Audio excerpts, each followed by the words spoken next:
মাল জমা করলেন বাইতুল মালে একটা জায়গায় জমা করার পরে আল্লাহ নবী বিশ্ব নবী ইসলাম হযরত আবু হুরায়রা রাদিয়াল্লাহু তাআলা আনহু তাকে ওই বাইতুল মাল রক্ষা করার জন্য তাকে বাহাদার বানিয়ে দিয়েছে। সুবহানাল্লাহ। বাহাদার তাকে বানানো হলো। এরপরে হযরত আবু হুরায়রা দিনের বেলা চলে গেল। রাতের বেলা যখন বাহানা দিয়েছে ইতিমধ্যে একটা চোর আসলো। কি আসলো? চোর আসলো মালামাল চুরি করার জন্য। চুরি করে নিয়ে যাবে তখন হযরত আবু হুরায়রা তাকে ধরে ফেললেন। এরপরে বললেন, চোর কেন চুরি করতে আসছো? তুমি কি জানো না এটা সন্তানের মাল, এটা তো রাষ্ট্রীয় পোশাকের জিনিস, তুমি কেন ধরলা? তুমি কেন চুরি করলো? চোর আবু হুরায়রা ডেকে বলল, ভাই আমি গরিব মানুষ, আমার ঘরে খাবার নাই, আমার পরিবার না খেয়ে আছে, আমার ছেলে মেয়ে আছে, আমার স্ত্রী আছে, আমাকে আজকে যেতে দাও, আজকের মতো মাফ করে দিয়ে দাও, মাফ করে দাও। হযরত আবু হুরায়রা বলে, না তোমাকে মাফ করা যাবে না, মাফ করা যাবে না, তোমাকে ধরে ফেলেছি, তোমাকে রাসূলের দরবারে নিয়ে যাব, তোমার বিচার হবে। চোর হাত পা ধরে এসে করে কেঁদে দিল। আবু হুরায়রা রাদিয়াল্লাহু তাআলা আল্লাহর নবীর সামনে মায়া আছে না নাই? আছে না নাই? আল্লাহর নবী বায়ান সাগর, আল্লাহর নবীর সাহাবীরা বায়ান সাগর। ওই চোরের কান্না দেখে হযরত আবু হুরায়রা তাকে ছেড়ে দিলেন। হযরত আবু হুরায়রা সকাল হওয়ার পর আল্লাহর নবীর কাছে চলে গেলেন, ইয়া রাসূলুল্লাহ। আল্লাহর নবী হযরত আবু হুরায়রাকে ডেকে সঙ্গে সঙ্গে বললেন, আবু হুরায়রা গতকালকে যে চোর আসছিল কি হয়েছে তার সাথে ঘটনা বর্ণনা করে দাও। সুবহানাল্লাহ পড়েন। আবু হুরায়রা ভাবলেন, ব্যাপার কি? আমি তো এখন রাসূলের দরবারে আসলাম, এরপরে কিছু বললাম না, এর মাধ্যমে আল্লাহ রাসূল আমাকে বলেন চোর আসছে, কি ঘটনা করছে তাড়াতাড়ি বলো। বলে সুবহানাল্লাহ বিহামদিহি। এই ঘটনা আল্লাহ নবী কিভাবে জানলেন? আল্লাহ নবী কি জানেন না? কখনো না। আল্লাহ রব্বুল আলামিন জিবরাইলের মাধ্যমে তার কাছে ইলহাম পাঠিয়ে দিয়েছেন, ওহী পাঠিয়ে জানিয়ে দিয়েছেন, ইয়া রাসূলুল্লাহ গতকালকে কিন্তু আবু হুরায়রার সাথে চোরের সাথে ঘটনা ঘটেছে। সুবহানাল্লাহ। হযরত আবু হুরায়রা ঘটনা বর্ণনা করেন। আল্লাহ নবী শোনার পরে আবু হুরায়রা ডেকে বললেন, আবু হুরায়রা এই চোর কিন্তু আজকে আবার আসবে।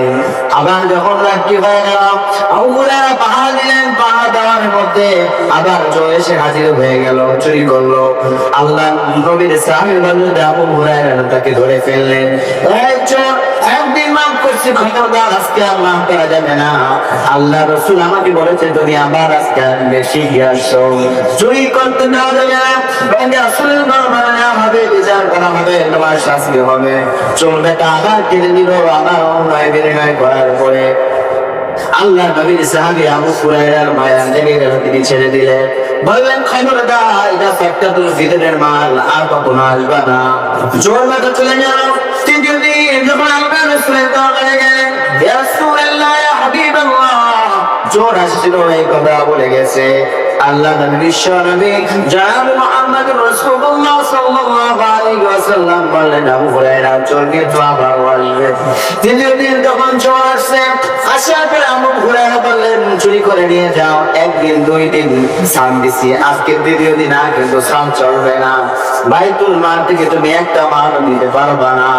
আল্লাহ নবীর সাহাবী হযরত আবু হুরায়রা ডেকে বললেন, চোর আজকে তোমার কাছে আর কোনো সাম নাই, ডাইরেক্ট খতম, তোমার বিচার হবেই হবে, আজকে আর কোনো সাম নেই। এখন চোর দেখতেছে যে আবু হুরায়রা আজকে এত খেলছে, আজকে মাল নিয়ে যাওয়ার মতো কোনো সুযোগ নেই, আজকে তাকে ধরা করতেই হবে। এখন চোর বলতেছে, তোমাকে আজকে আমি একটা ইলম শিখাম, তোমাকে আজকে আমি একটা জ্ঞান শিক্ষা দিব। সাহাবায়ে কেরাম ছিল জ্ঞানের পাগল। সুবহানাল্লাহ। হযরত আবু হুরায়রা ৫,০০০ অধিক হাদিস বর্ণনা করেছেন।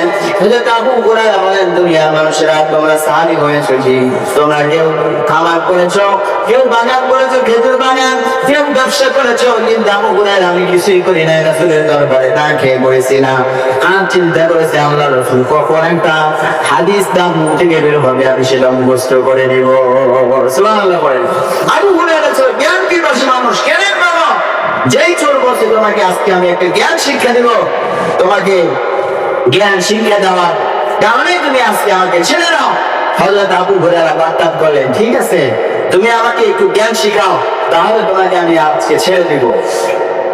চলবে না আবু হুরায়রাকে বললেন, আবু হুরায়রা, তুমি প্রত্যেক দিন শোয়ার সময় অথবা প্রত্যেক দিন সন্ধ্যাবেলা যদি তুমি আয়াতুল কুরসি তেলাওয়াত করো, তোমার কাছে কোনো অনিষ্ট আসতে পারবে না, তোমার কাছে কোনো শয়তান আসতে পারবে না, তুমি এটা থেকে মুক্ত হয়ে যাবে। আয়াতুল কুরসি কি চিনেন আপনারা? আয়াতুল কুরসি হলো আল্লাহু লা ইলাহা ইল্লা হুয়াল হাইয়ুল কাইয়্যুম লা তা'খুযুহু সিনাতুহু ওয়ালা নাওম। জোরে বলেন আল্লাহু আকবার। তুমি যদি আয়াতুল কুরসি তেলাওয়াত করো, কোনো অনিষ্ট তোমাকে ধরতে পারবে না।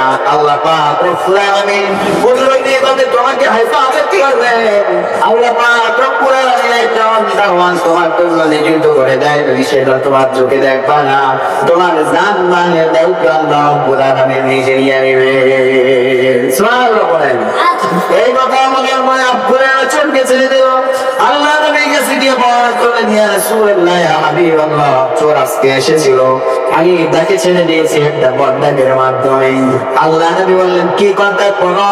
আবু হুরায়রা বলেন, সে আমাকে একটা বিদ্যা শিখেছেন, শিক্ষা দিয়েছে, এই জন্য আমি তাকে ছেড়ে দিয়েছি। আল্লাহ নবী বিশ্বনবী জনাবে মুহাম্মদুর রাসূলুল্লাহ সাল্লাল্লাহু আলাইহি ওয়াসাল্লাম বলেন, কি শিক্ষা দিয়েছে?